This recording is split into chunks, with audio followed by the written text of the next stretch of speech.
ಗವಾಯಿಗಳು, ಪುಟ್ಟರಾಜ ಗವಾಯಿಗಳು. ಬಹಳ ಜನ ಪಂಚಾಕ್ಷರಿ ಗವಾಯಿಗಳನ್ನ ನೋಡಿಲ್ಲ, ಆದ್ರೆ ಪುಟ್ಟರಾಜ ಗವಾಯಿಗಳನ್ನ ನೋಡಿದವರು ಬಹಳ ಮಂದಿ ಅದಾರ.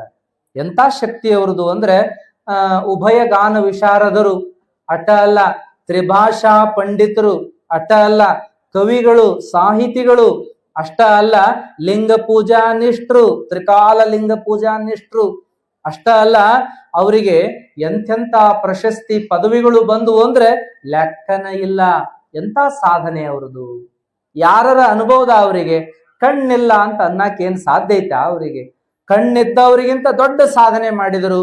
ದೊಡ್ಡದು ಅಂದ್ರೆ ಅದು ಎಷ್ಟು ಅಂತ ಅಳತಿ ಮಾಡ್ಲಿಕ್ಕೆ ಆಗೋದಿಲ್ಲ. ಅಂತ ಸಾಧನೆಯ ಮೇರು ಪುಟ್ಟರಾಜ ಗವಾಯಿಗಳು ಅಂತ ನಾವು ನೋಡ್ತೀವಿ. ನೋಡ್ರಿ, ಅಂಥವ್ರು ಅವರೊಬ್ಬರ ಬದುಕಲಿಲ್ರಿ. ಅವರು ತಮ್ಮಂತೆ ಕಣ್ಣಿಲ್ಲದ ಸಾವಿರ ಮಕ್ಕಳನ್ನ ಬೆಳೆಸಿದರು ಅನ್ನುವಂಥದ್ದನ್ನ ನಾವು ನೋಡ್ತೀವಿ. ಕಾಲಿಲ್ಲದ, ಕೈ ಇಲ್ಲದ ಸಾವಿರಾರು ಮಕ್ಕಳಿಗೆ ಅನ್ನ ಕೊಟ್ರು, ಆಶ್ರಯ ಕೊಟ್ರು, ವಿದ್ಯಾ ಕೊಟ್ರು. ನಿಜವಾದ ತ್ರಿವಿಧ ದಾಸೋಹಿಗಳು ಯಾರು ಅಂದ್ರೆ ಪುಟ್ಟರಾಜ ಗವಾಯಿಗಳು ಅಂತ ನಾವು ನೋಡ್ತಾ ಬರ್ತೀವಿ. ಎಂಥ ದೊಡ್ಡವರು. ಮತ್ತ ಎಂಥ ನಿಷ್ಠ ಅಂದ್ರೆ ನಿಮಗೊಂದು ದೃಷ್ಟಾಂತ ಹೇಳ್ಬೇಕು, ಸಂದರ್ಭ ಬಂದತೆ ಅಂತ ಹೇಳ್ಬೇಕು.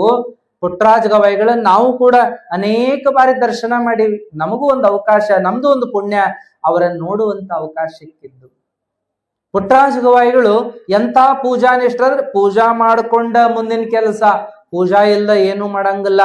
ಮತ್ ಎಂತ ಮಡಿ ಹುಡಿ ಅಂದ್ರೆ ಬಾವಿ ನೀರ ಜಳಕಕ್ ಬೇಕ್ರಿ, ಗಂಡು ಮಕ್ಕಳ ಅಡಿಗೆ ಮಾಡ್ಬೇಕ್ರಿ, ಗಂಡು ಮಕ್ಕಳ ಸೇವಾ ಮಾಡ್ಬೇಕ್ರಿ. ಆಮೇಲೆ ಏನಪ್ಪಾ ಅಂದ್ರೆ ಹೆಣ್ಮಕ್ಳನ್ನ ತಿರಸ್ಕಾರ ಮಾಡ್ತಿದ್ರಂತ ಅಲ್ಲ, ಹೆಣ್ಮಕ್ಳ ಬಗ್ಗೆ ಅಷ್ಟು ಗೌರವ ಕೊಡ್ತಿದ್ರು. ತಾಯಿ ಅನ್ಲಾರ್ದ ಬಾಯಿ ತೆಗಿಯಂಗಿಲ್ಲ, ಅವರಿಗೆ ಬಹಳ ಗೌರವ. ಹೆಣ್ಮಕ್ಳಂದ್ರೆ ದೇವಿಯ ಸ್ವರೂಪ, ತಾಯಿಯ ಸ್ವರೂಪ ಅಂತಾನೆ ಕಾಣ್ತಿದ್ರು. ಆದ್ರೆ ಒಂದು ವ್ರತ ಏನಂದ್ರೆ, ಒಂದು ನೇಮ್ ಏನಂದ್ರೆ ಗಂಡ್ಮಕ್ಳು ಅಡಿಗೆ ಮಾಡ್ಬೇಕು, ಗಂಡ್ಮಕ್ಳು ಸೇವಾ ಮಾಡ್ಬೇಕು. ಗಂಡ್ಮಕ್ಳ ಏನಪ್ಪಾ ಅಂದ್ರೆ ಎಲ್ಲವನ್ನ ಜವಾಬ್ದಾರಿ ತಗೊಂಡ್ ನೋಡ್ಕೋತಿದ್ರು. ಮುಂದೆ ಬಾವಿ ನೀರೇ ಜಳಕ ಪೂಜೆ ಆದ್ಮೇಲೆ ಪ್ರಸಾದ. ಬರೇ ಜಳಕ ಪೂಜೆ ಅಟ್ಟ ಅಲ್ಲ, ಒಬ್ಬ ಇಂಥ ಪೂಜ್ಯರು, ಆಚಾರವಂತ ಪೂಜ್ಯರು ಅವರಿಗೆ ಪಾದೋದಕ ಕೊಟ್ಟು ಪಾದೋದಕ ತಗೊಂಡ್ಮೇಲೆ ಪ್ರಸಾದ ಮಾಡ್ತಿದ್ದರಿ. ನೋಡ್ರಿ, ಅಡ್ನೂರ್ ಪಟ್ಟದೇವ್ರಂತ ಇದ್ದರಿ, ಕ್ರಿಯಾಮೂರ್ತಿಗಳಾಗಿ ಅವ್ರ ಜೊತೆಗೇನೆ ಇರ್ತಿದ್ರು. ಅವ್ರು ಪಾದೋದಕ ಕೊಟ್ಟ ಮ್ಯಾಗನೆ ಇವ್ರು ಪಾದೋದಕ ತಗೊಂಡು ಪ್ರಸಾದ ಮಾಡ್ತಿದ್ರು, ಇಲ್ಲಾಂದ್ರೆ ಪ್ರಸಾದನ ಮಾಡ್ತಿದ್ದಿಲ್ಲ ಪುಟ್ಟರಾಜ ಗವಾಯಿಗಳು. ಅಂಥ ಲಿಂಗ ಪೂಜಾ ನಿಷ್ಠರು. ಅವ್ರಿಗೆ ಒಮ್ಮೆ ಏನಾತ್ರಿ ಅಂದ್ರೆ, ಅವರು ಹಿಂದಿ ಒಳಗ ಬಸವ ಪುರಾಣ ಬರೆದಿದ್ರಿ. ಆ ಹಿಂದಿ ಒಳಗ ಬಸವ ಪುರಾಣ ಬರೆದ್ರೆ ಕೇಂದ್ರ ಸರ್ಕಾರ ಅದಕ್ಕ ಪ್ರಶಸ್ತಿ ಕೊಡ್ತ್ರಿ. ಕೇಂದ್ರ ಸರ್ಕಾರ ಅದಕ್ಕೆ ಪ್ರಶಸ್ತಿ ಕೊಟ್ಟು ಪತ್ರ ಬರೀತ್ರಿ, ಪ್ರಶಸ್ತಿ ಕೊಡೋದೈತಿ, ನೀವು ದಿಲ್ಲಿಗೆ ಬಂದು ಪ್ರಶಸ್ತಿಯನ್ನ ರಾಷ್ಟ್ರಪತಿಗಳು ಪ್ರಧಾನಮಂತ್ರಿಗಳ ಸಮ್ಮುಖದೊಳಗೆ ಸ್ವೀಕಾರ ಮಾಡಬೇಕು, ನೀವು ದಿಲ್ಲಿಗೆ ಇಂಥ ತಾರೀಖ್ ಬರ್ಬೇಕು ಅಂತೇಳಿ ಪತ್ರ ಬಂತ್ರಿ ಅವರಿಗೆ ಮಠಕ್ಕೆ. ಅವಾಗ ಕಾರ್ಕುಂಡ್ರು ತಗೊಂಡ್ಬಂದು ಓದ್ತಾರ್ರಿ. ಏನಪ್ಪಾ ಅಂದ್ರೆ, ಅಜ್ಜವ್ರ ಪತ್ರ ಬಂದದ, ದಿಲ್ಲಿ ಕೇಂದ್ರ ಸರ್ಕಾರದಿಂದ ಪತ್ರ ಬಂದದ, ನಿಮಗ ಹಿಂದಿ ಒಳಗ ಬಸವ ಪುರಾಣ ಬರ್ದದ್ದಕ್ಕ ರಾಷ್ಟ್ರ ಪ್ರಶಸ್ತಿ ಕೊಟ್ಟಾರ, ಅದಕ್ಕೆ ನೀವು ರಾಷ್ಟ್ರಪತಿಗಳಿಂದ ಪ್ರಧಾನ ಮಂತ್ರಿಗಳ ಸಮ್ಮುಖದೊಳಗೆ ಆ ಪ್ರಶಸ್ತಿ ತಗೋಬೇಕು, ದಿಲ್ಲಿಗೆ ಹೋಗಬೇಕು ಅಂತ ಅಂದ್ರು. ಕಾರ್ಕುಂಡ್ರು ಪತ್ರ ಓದ್ ಹೇಳಿದಗಳೇ ಅಜ್ಜವರು ಸುಮ್ಮನೆ ಕುಂತರು. ಅವಾಗ ಕಾರ್ಕುಂಡ್ರು ಅಂದ್ರು, ಯಾಕ್ರಿ ಅಜ್ಜರ ನಿಮಗ ಸಂತೋಷ ಆಗಲಿಲ್ಲನ?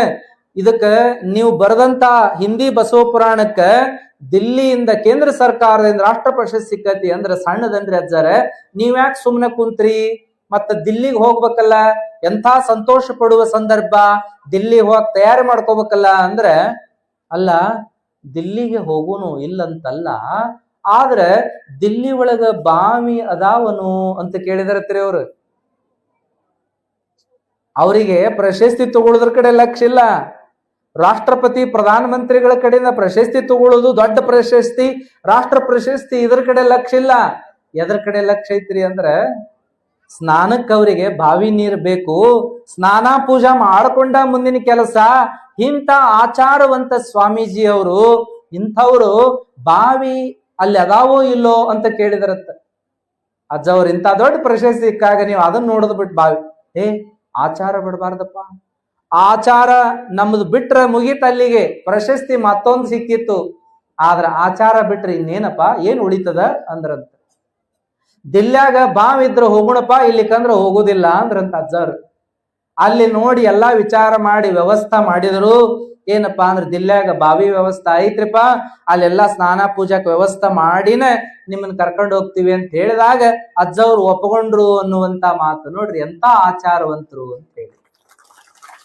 ಇವತ್ತೇನಾಗೈತಿ ಅಂದ್ರೆ ಆಚಾರ ಎಲ್ಲ ಹೋಗಿ ಕಷ್ಟ ಬಂತು ಅಂದ್ರೆ ಆಚಾರ ಇಲ್ಲ ಮುಗಿದ ಹೋದ್.